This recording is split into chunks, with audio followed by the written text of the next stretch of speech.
Hello and welcome to MKF 2131 Marketing Decision Analysis. Now this is the week 7 of the lecture. So I hope you have been enjoying your experience so far in this course. And so far we have covered on market share analysis. We spent about 2 weeks on that. And then we spent about 3 weeks on the product management. So the first one, we do talk about the adoption model, we talk about attraction, we talk about utility, and then we also talk about the conjoint experiment that you guys did last week, and also the trial, and also the bus model, and so on. So now we're moving on to the next big chapters of ours, which is communication. Now the first one that we are going to talk about is actually price promotion. So I think price promotion is like one of the main business problems. We do really want to promote our product at some ways, sometimes. And at the end of these lectures, you should understand the objective of short-term price promotions and how do we actually evaluate an incremental sales and evaluating the profitability of price promotion. And what are the long-term effects of price promotions? How do you actually calculate long-term effects? And lastly, we're going to incorporate the effects of multiple promotional instruments in such a way. How would you couple two promotional tools together? Like, for example, a price promotion and also a advertisement. Okay, so without further ado, let's take a look at this. Now, the first one is that you might be wondering, why do we actually need to do a price promotion? Well, before I really want to go on, I just want to show you a couple of short clips.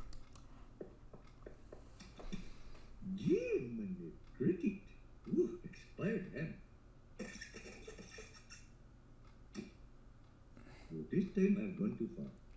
No one will fall for checkmate. Ooh, it looks open.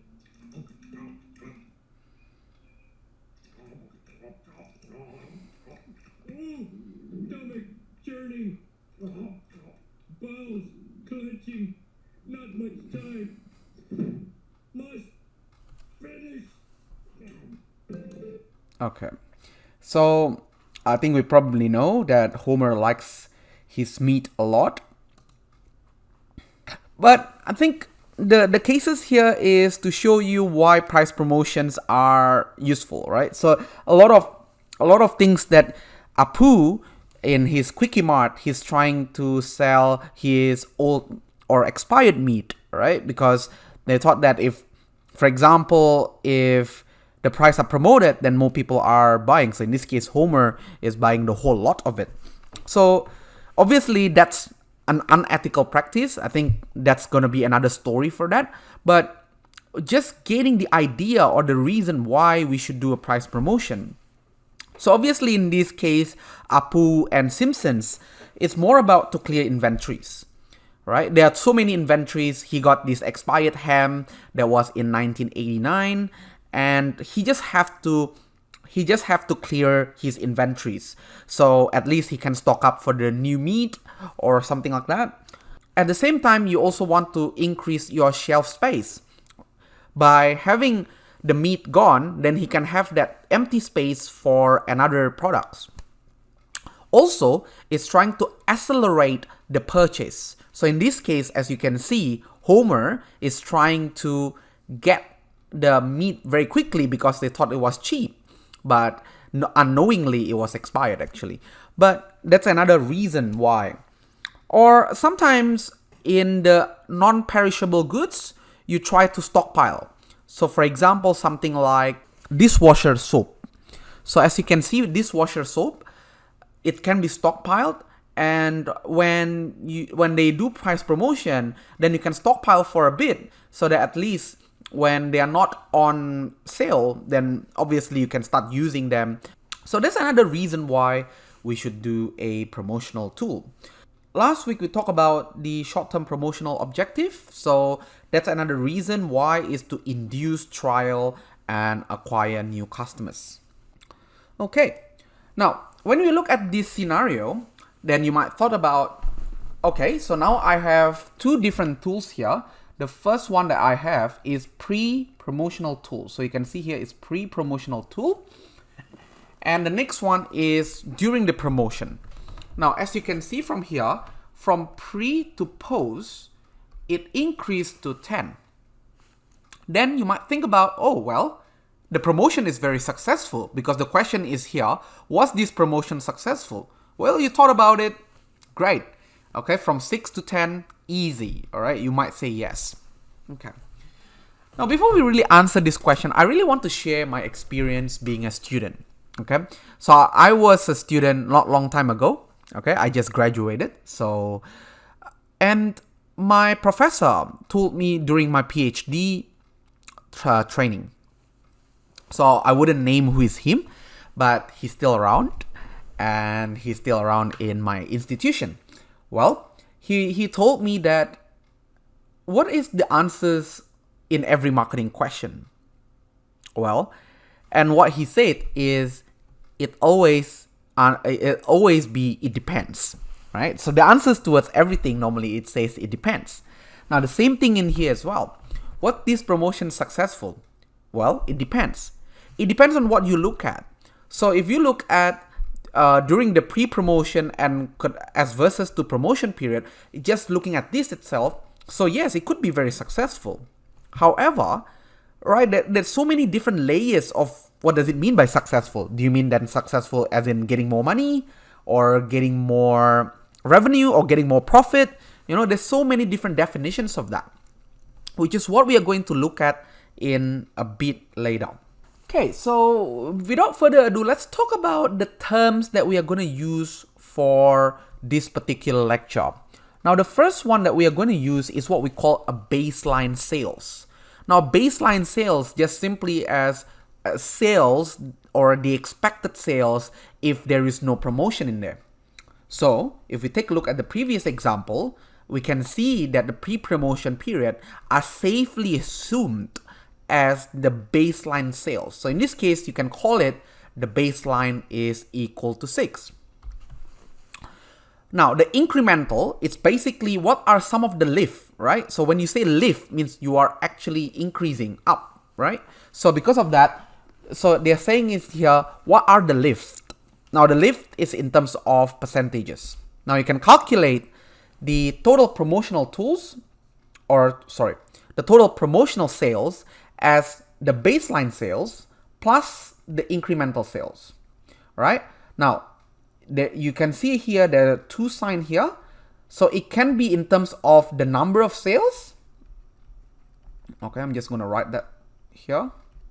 Or it can be in terms of dollar figures. Okay, so you can do either one. But in here, what they say that the lift from promotion has to be in terms of percentages. So you can just calculate the percentage later on. Okay, so we're going to jump on to case number 1. So in this case, it's just a simple, so at the pre-promotional period, they are 6%. And post or during promotion, it is 10. So there's a lift, right? And there's a particular lift in here of how many? We're going to look at that. So now we're going to take a look at calculating case number 1. So in this case, we're going to calculate the case number 1, which is, so as we can see here, for example, we have 6% and 10% from the previous graph. And we can see that, let's say that the category sales is 1 million. So how do we actually calculate the brand sales? Well, the brand sales obviously simply just 6, all right, percent times 1 million. Okay. So this will give you 60,000. Okay, so if you calculate that, and also 10% out of 1 million, this is we're gonna give you 100,000.